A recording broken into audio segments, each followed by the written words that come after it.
In today's video, I'm going to show you how to purchase Hostinger step by step so you can choose the right plan, apply a coupon if you have one, and complete your payment without getting stuck. If you're starting a website, blog, portfolio, or online store, Hostinger is one of the popular hosting options to get up and running fast. And before we begin, if this tutorial helps you out, make sure to hit that like button and subscribe for more simple software and website guides. Alright, let's get into it. First, open your browser and go to hostinger.com. Once the website loads, you'll see Hostinger's main homepage with different hosting options and offers. Take a moment to look around if you want, but the goal here is to find a plan that fits your needs best. Next, click on Explore All Plans. This will take you to the pricing and plan comparison area, where you can see the available options side by side. Hostinger usually offers plans like single, premium, and business, and each one is designed for a different type of user. If you're just starting out and only need one website, a basic plan may be enough.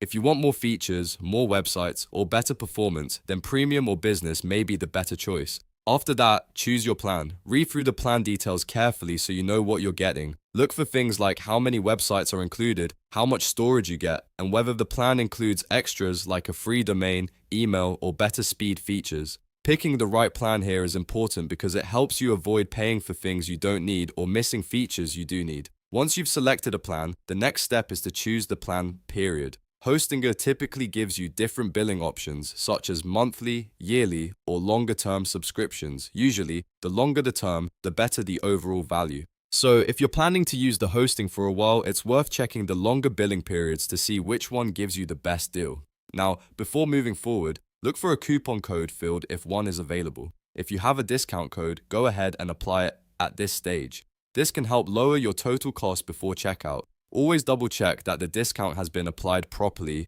so you can see the updated price right away.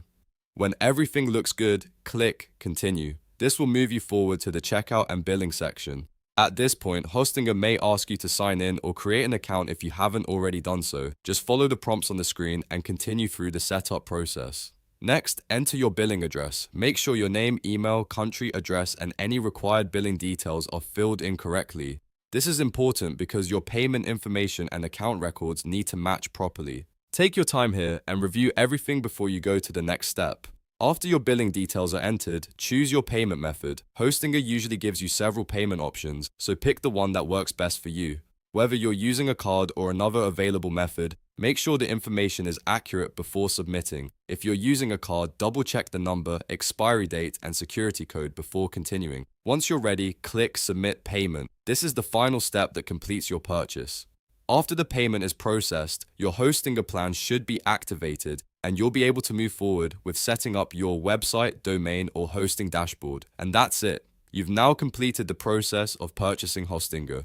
You visited the website, reviewed the plans, selected the billing period, applied a coupon if needed, entered your billing details, and finished the payment. If this video helped you, don't forget to like the video, subscribe to the channel, and turn on notifications so you don't miss the next tutorial. Thanks for watching, and I'll see you in the next one.